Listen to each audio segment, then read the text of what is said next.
All right, finishing up Chapter 5, Section 1 here, starting with Example 4.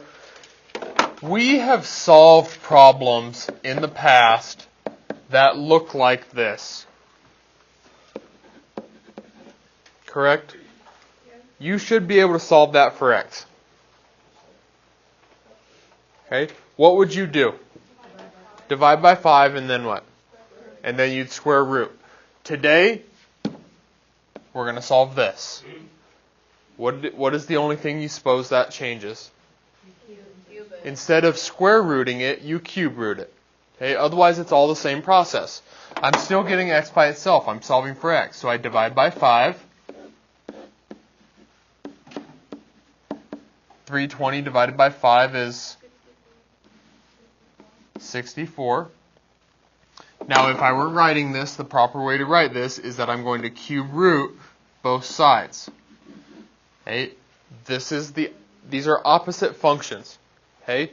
X cubed, and then taking the cube root of it, cube rooting a cube, those are opposite functions. They cancel out. Okay, so this cancels this. What's left? X equals 4. Because 4 times 4 is 16, times 4 is 64. Go ahead. Sure? Yeah. Okay.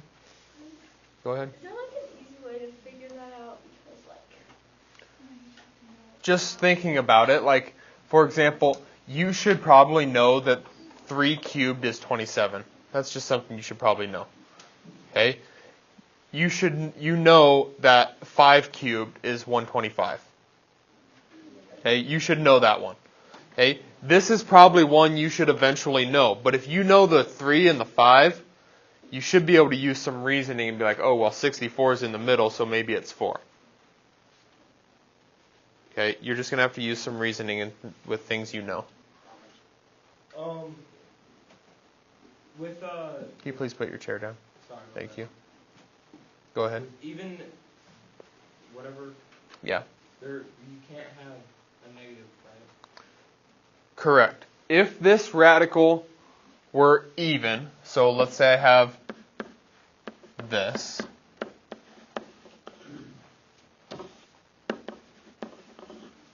I divide by 5.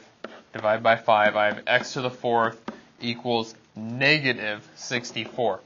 There's not going to be any real solutions here because I'm going to end up with a negative underneath of an even radical. Okay, so there would be no real solutions. Okay. I don't think we actually do in this class. Okay. It's not that hard, guys. Just the fact that I'm telling you that we're not going to do something is just thrilling to you, isn't it? Okay. Okay. Questions here.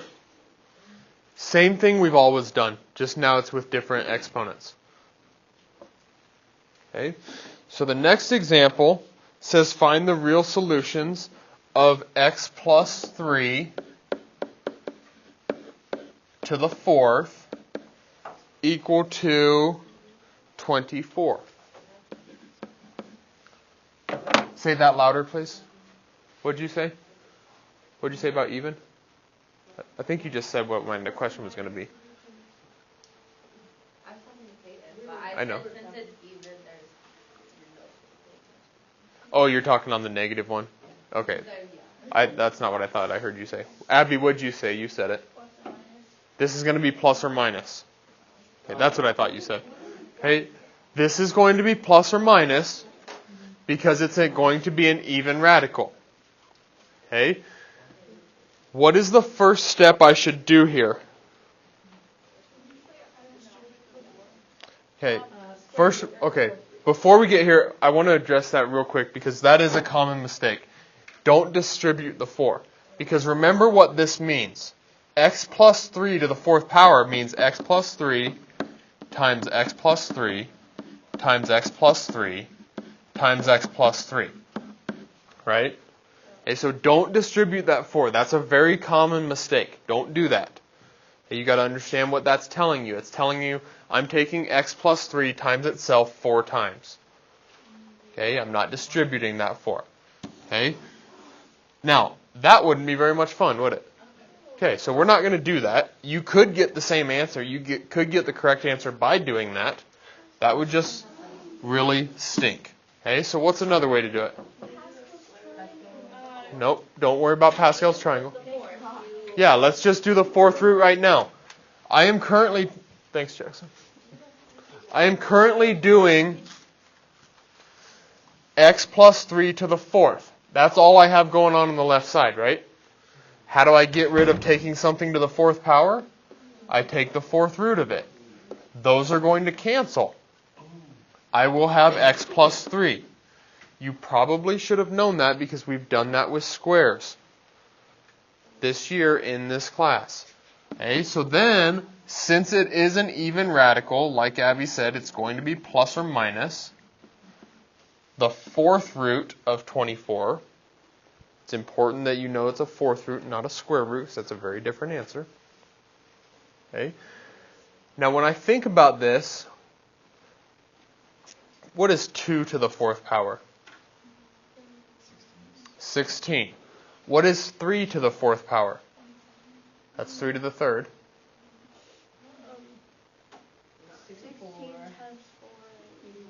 81. I don't know where you're getting 16.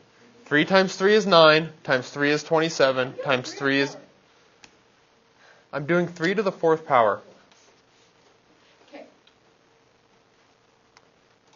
2 to the fourth power is what? 16. 3 to the fourth power is 81. Okay, so my answer, 24, is somewhere in between those two numbers, right? Meaning it's probably a decimal. Okay, I just checked 2 and 3, and 24 is in the middle. So you are going to get a decimal answer here if they want you to evaluate this all the way out. Okay? Before I mess with this, I'm going to go ahead and move my 3 over. So I have plus or minus the fourth root of 24 and then minus 3. How many answers should you get here? You'll get 2. You'll do positive fourth root of 24 and then subtract 3, and then you'll do negative fourth root of 24 and subtract 3. You could put parentheses around the fourth root of 24. You could, yes. Okay, solve that out. See what we get. See if we can get the correct answer.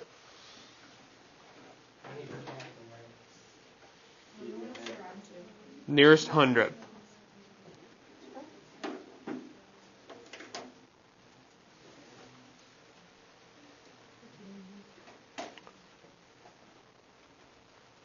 Nearest hundredth, please.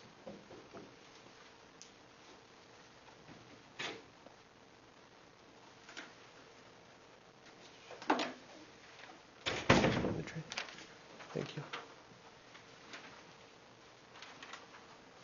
Anybody think they got it? Abby's got one of them. What is it?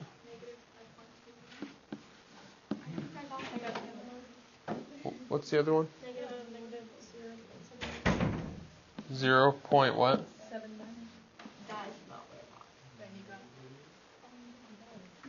Those are both correct.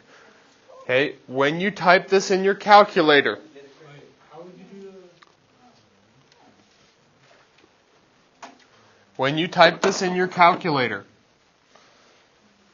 when you're doing the positive version, you don't need to worry about anything. But you should do 4x root of 24. And then if I were doing it, I would hit enter. And then I would subtract 3. This should have given you this answer. Okay? And then what I would do is I would do negative, and then I'd put a parenthesis for x root of 24. Hit enter. And then I'd subtract 3 again. Now, somebody did tell me that without the parentheses, they did get the right answer. Okay? That's probably not technically correct, but the calculator must recognize what you're saying, because technically if you put the negative here, you would have negative fourth root, and that doesn't really make any sense. But if it works, it works. I don't care. Okay? Somebody had told me that it was working, and this should have given you this answer. Okay? Please don't be the person that makes the mistake, and I promise you somebody's going to do it. Don't be the person that solves this first one, notices that it's negative 0.79, and says, oh, well, the next one must be positive 0.79. No. This fourth root of 24 is plus or minus, not the 3. It's not plus or minus whatever you get. It's plus or minus this, less 3. Yes? If the 3 wasn't there, would it be like that? If the 3 was not there, for example, if this was just x to the fourth, instead of x plus 3 to the fourth, yes, that would be accurate then. Okay, but since it's taking the plus or minus and then subtracting 3 afterwards, it's not going to end up being the same numbers. Okay. Questions so far? Okay, you should know how to solve these equations. It's just using different radicals now. Okay. Taking a look at example 5. If they give this to you, they're going to give you the equation. Okay, they're not going to expect you to memorize this equation. Okay, what we are trying to find is annual depreciation rate of a hospital machine, is all it says. Okay, your rate is R equals 1 minus S over C to the 1 over N. Again, they gave that equation to us. You don't need to memorize that. Okay, but this is finding our depreciation rate of a machine at the hospital. They tell us that N is the expected, where does it say? It's the useful life of the item.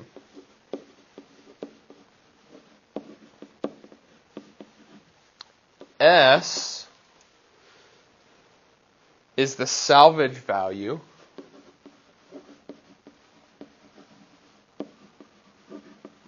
What's salvage mean? Yeah, like after it's been used, right?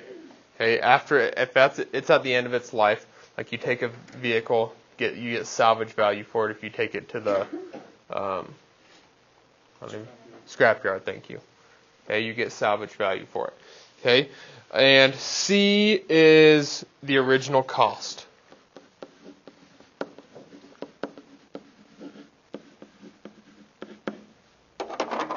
Okay, this problem tells us, and I would get those things labeled out first in a word problem, and then I'd go through the problem and I'd start filling in my letters. Okay, so it says the hospital purchases a machine for $75,000.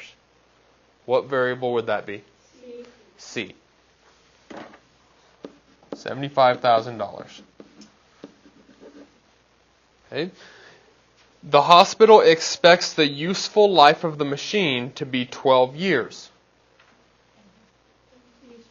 Useful life is N, which is 12 years. At which time its value will have depreciated to $15,000. Your S is $15,000. Now, right there is one place you need to be careful on these problems. This specific problem says its value will have depreciated to $15,000. Hey, be careful. If they would have said its value would have depreciated $15,000, you would have to take your original minus $15,000. Okay, so the only difference there is that word to. So they're telling me now it depreciated to $15,000. So it actually depreciated a total of $60,000, right? Okay, so just understand exactly what they're saying for us. Gage, sit up. Okay, do I have all the variables I need to be able to find the value of r? Yes. Yes. Okay, so all we need to do is plug them in. R equals 1 minus S was 15,000. C was 75,000.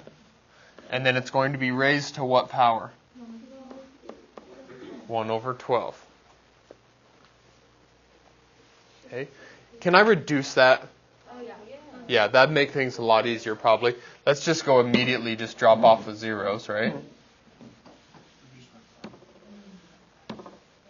Okay, reduced by 5, I end up with 3 over 15, which reduces to 1/5. Okay, so that'll be a lot easier to work with.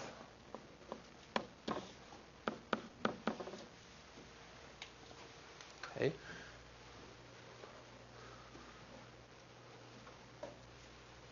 So you should be able to just type this straight into your calculator.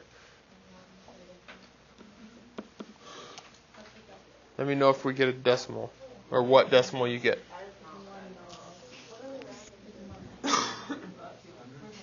Let's go thousandth on this one, and I'll show you why in a minute, okay? I got 0.126. Because we're finding percentages. Yeah. 0.126 0.126 is accurate. Did anybody not get that and want me to show you how to get it? All right, so now based on what you know about rates, okay, increasing rates, decreasing rates, maybe rates at a bank, okay, rates on mortgages, rates on loans, they're usually given to you as a percentage, right? They're going to tell you your money will accrue at a rate of 4% annually. Okay, it's always a percentage. Okay, your interest rate for your mortgage is 4.5%. So this as a percent, my rate would be what? 12.6%. So that's why I went 3 decimal places here, was so I could go 1/10 here. I rounded this top one 3 decimal places to the thousandth, so I could round this percent to the nearest tenth.